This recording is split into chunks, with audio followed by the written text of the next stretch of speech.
Fala galera, seja bem-vindo ao nosso canal aqui do professor Cidrone Campos.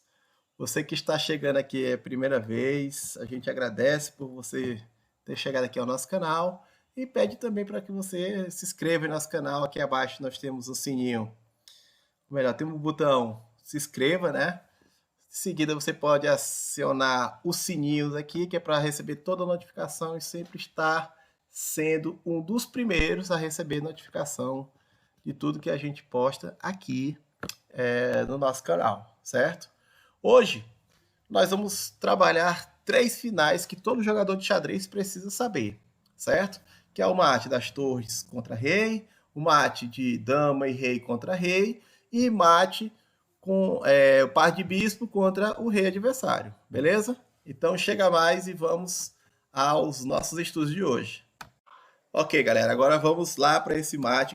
Primeira coisa é a gente fechar a linha de frente do rei, sempre buscando fazer com que ele se limite a espaços que volte para um determinado canto ou para o fundo do tabuleiro. Nesse caso aqui, a torre está apoiando uma outra sempre para que a gente consiga fazer um checkmate, conhecido também como um checkmate das casinhas. A gente buscou uma linha aqui um pouco mais complexa, mas poderíamos também fazer com que se tornasse um pouquinho mais fácil esse mate, certo? Fazendo a escadinha descendo. O rei não vai ter muita mobilidade aqui, certo?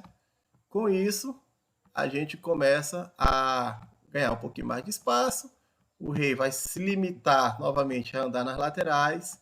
E aqui, para qualquer lugar que ele for, ele pega o cheque mate. Bom, galera, agora nós estamos entrando aqui no mate de dama e rei contra apenas o rei. A gente pode posicionar aqui o rei na metade do tabuleiro para dificultar um pouquinho e você entender a didática desse tipo de final, certo? A gente vai tentar fazer aqui de uma maneira com que você aprenda de uma maneira simples, certo? E buscando uma maneira que você possa aplicar isso em alguns finais de partida, porque vai ter alguns momentos, algumas partidas que você pode eliminar logo o seu adversário por meio desse tipo de final, tá ok? Então, para isso, a gente precisa entender alguns padrões. Primeiro, você vai ter que limitar o espaço que o rei pode avançar, para um lado, para frente, para trás, tá ok? Definido o plano, agora vamos começar a trabalhar o isolamento do rei. Bom, aqui eu posso tentar já limitar o movimento do rei. Então a gente pode ver que o rei já começou a perder espaço. A gente já vê aqui a coluna de B e a linha 5, ele já não tem mobilidade, certo? E automaticamente algumas casinhas, uma casa na coluna C também fica praticamente impossível do rei adiantar, certo? Fazendo com que toda vez que essas casas sejam diminuídas, o rei diminua também o espaço de movimentação. E o rei das brancas, ele vai se tornar fundamental no movimento, nesse movimento de finalização, certo? Sempre buscando um estar próximo do outro para que esse mate aconteça. Para que esse mate aconteça, certo? Nesse caso aqui a gente pode ver essa parceria aí, ó, a gente vê a dama na frente do rei, né, dando cheque no rei adversário, o rei com poucas casas para se movimentar, e aí ele vai ter que optar em qual coluna ele vai ter que seguir. Ou ele vai para D8 ou ele vai para F8. No caso aqui vamos fazer essa linha de estudo aqui para D8, certo? O rei já busca a oposição do lado oposto dele, né? Fazendo com que abra um espaço gigantesco. E a gente pode perceber aqui que a dama já fechou essa linha 6. Já impossibilita o rei de adiantar alguma casa. E o rei das brancas agora começa a ocupar o seu espaço de destaque, para que a gente possa buscar o mate em poucos lances agora. E com isso a gente vê que o rei se basicamente se isola em algumas casas, sem poder se movimentar muito, já que nessa linha 6 ele não pode fazer muita coisa, né? E agora a dama, ela começa a ocupar um espaço ainda maior. Ela vem para a coluna C e possibilitando ele de voltar também aqui para a linha C8, ele tendo apenas algumas casinhas para se movimentar. O rei, mesmo o adversário adiantando aqui na coluna de B, ele vai estar totalmente limitado a prosseguir nessa partida, né? Mas vamos ver como é que se chega a esse final dessa partida. O rei vindo aqui para A7, ele praticamente se executa, porque ele só vai ter uma casinha para voltar e nessa casa ele vai acabar sendo eliminado porque a dama vai dar um mate nele nessa casinha de B7.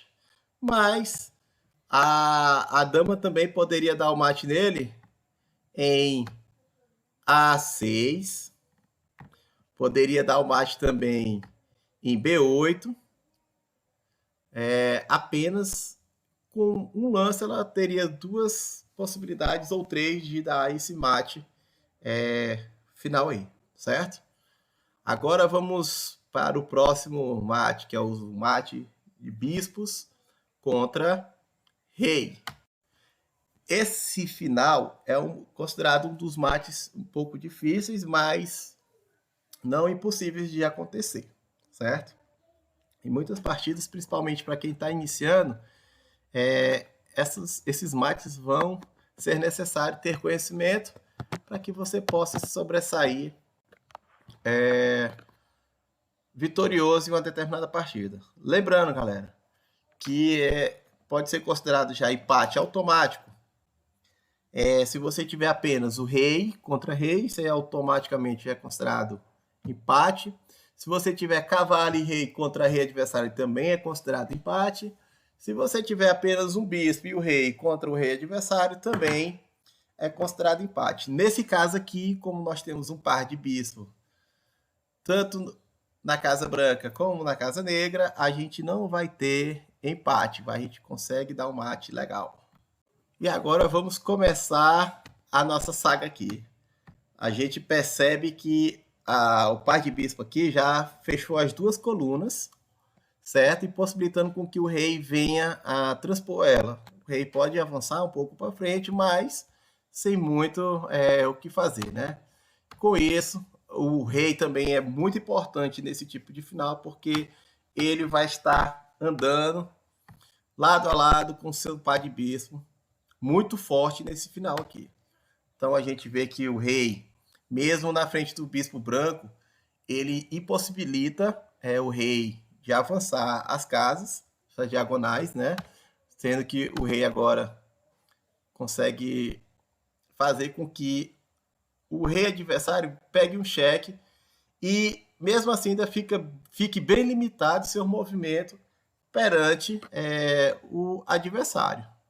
E assim os bispos continuam na sua saga tentando dar um checkmate no rei. Nesse caso aqui a gente pode perceber que o rei buscou refúgio na frente do bispo que está entre o rei, né? Mas a coluna branca está bem ativa, com o bispo agora nessa casa de B5, né?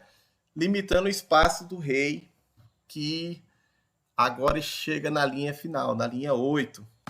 Com isso, a branca se adianta um pouco, indo agora para C6, fazendo com que a coluna negra e a coluna branca esteja protegida e o rei limitado apenas a C8 nesse movimento aí. Fazendo assim, o rei também das brancas começa a buscar um espaço que vai ajudar nesse final de partida. E agora é onde a gente toma aquele velho cuidado especial para a gente não ter aquele final de partida desejado, que é aquele famoso empate por afogamento, né? A gente tem que ter um cuidado legal. A gente vê aqui que o bispo negro teve que abrir mão dessa coluna de D para fazer com que o rei tenha um espaçozinho lá e não entre afogamento. E assim liberando apenas para ele a casa B8 e automaticamente ele protegendo ali a casa D8 para que o rei não possa adiantar também, né? Com isso, o rei entra em B8, agora o bispo da linha branca, ele entra numa posição bem vantajosa, fechando aqui apenas um espaço para que o rei só se movimente apenas para a linha, fazendo com que o rei venha apenas para a linha A8. Ou seja, praticamente estamos chegando naquele final de partida em que a gente também tem que tomar bastante cuidado para não empatar. Se eu trago aqui, mais uma vez, o bispo para diagonal errada, eu posso estar afogando a partida, certo? Se eu trago, por exemplo, o bispo que está em E7 para D6, eu estou oferecendo um empate porque o rei não está sendo atacado. É assim um mate que poderia ser favorável a mim e está dando empate para o adversário. Então, o bispo das brancas vem agora para E7 e agora sim, a sequência de cheques das diagonal negras, cheque, mate. E o cheque mate se deu porque o rei não tem mais nenhuma saída, sendo que está impossibilitado de vir para B8, está impossibilitado de vir para B7 ou A7 e está sendo atacado diretamente por esse bispo que está em D5. E assim nós tivemos esse mate de bispos contra rei. Você gostou? Não gostou? Deixa aqui nos seus comentários aqui embaixo. Nos ajude aí, que o seu comentário vai fortalecer bastante nosso estudo e as próximas publicações dos vídeos. Se você chegou até aqui, agradeço e até mais. Muito obrigado e fica na paz.